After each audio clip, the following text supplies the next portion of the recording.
sabihin, nagpapasok ka ng mga tao sa Samaniego para imbestigahan kung meron ngang kinalaman ng mga yon sa iyong hinala ng kanilang partisipasyon sa pagkawala ng blueprint ng hydro engine.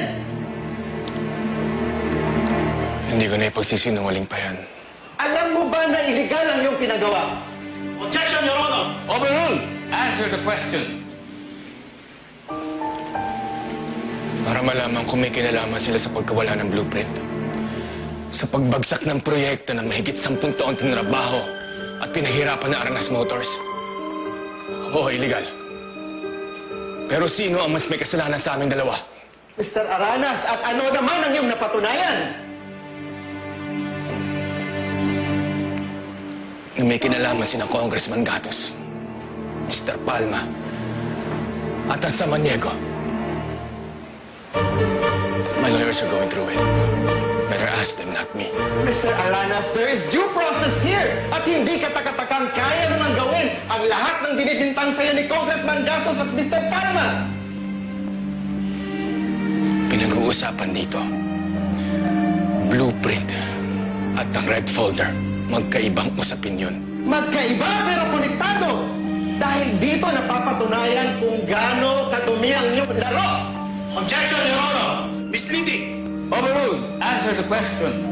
Madumi maglaro. Hindi mo mas madumi maglaro mga dinidepensa ninyo ni Sir Congressman Gatos, Mr. Palma at ang mga Samaniego? Bakit hindi mo ilabas ang iyong napatunayan, Mr. Aranas? Ilabas mo na ngayon habang andito pa ang lahat ng ebidensya laban sa'yo. Kilala mo ba kung sino ang nagutos? Nakikilala mo ba siya? Sumagot ka! Objection, Your Honor! Overruled! Answer the question.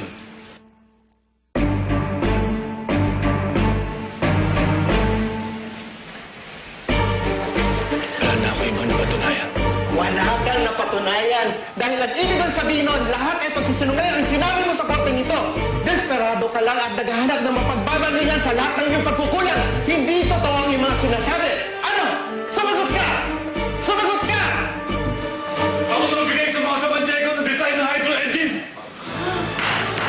Ako nilalang na ako ng red folder para ibigay kay Congressman Gatos at kay Mr. Palma! Sila ang nagutos sa akin na pabagsakin ang Aranas! Sinungalingan! Totoo yun!